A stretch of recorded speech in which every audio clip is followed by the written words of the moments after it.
In marriage, when your husband's masculinity is healthy, not perfect, but it's healthy, he'll cleave to your femininity, or at least he wants to.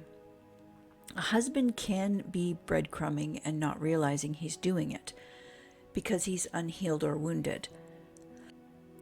Or it could be that he just doesn't understand your femininity.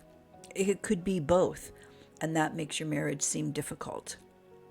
Well, not just difficult, but super dysfunctional. But then there's another kind of man that you might have married by mistake. He's not wounded, not broken. He's something else. Unlike the difficult man, he does have the knowledge about women and he hates femininity. This kind of man is dangerous. He is the one that breadcrumbs intentionally to cause you pain.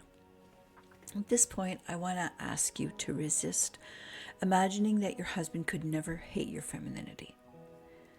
You won't be able to feel anything by focusing on the man's direction.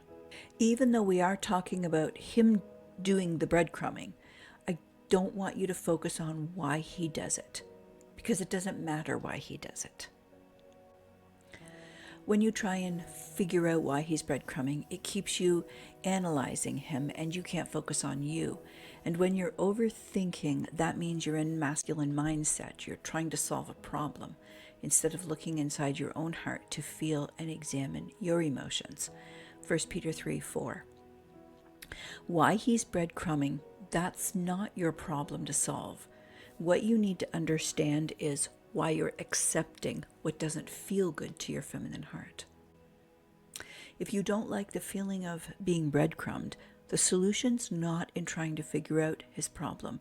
That's what I did for so long. I thought if I can just understand it better, then I'll be able to explain it to him in a way that makes sense. He'll understand it and he'll stop hurting me and start loving me. That's how my thinking was so wrong, trying to get him to change. We don't have that kind of power over other people. The only people we have power over is ourselves and our own choices. So whether he's a believer, like a true brother in Christ, or a wolf in sheep's clothing, it doesn't really matter, because the pivotal change for you is within your own heart. And that's what's going to happen when you concentrate your energies there. Your heart will heal. God will use the power in your healed femininity for the good of the marriage, or he will use it to drive the unbeliever away from you. 1 Corinthians 7:15.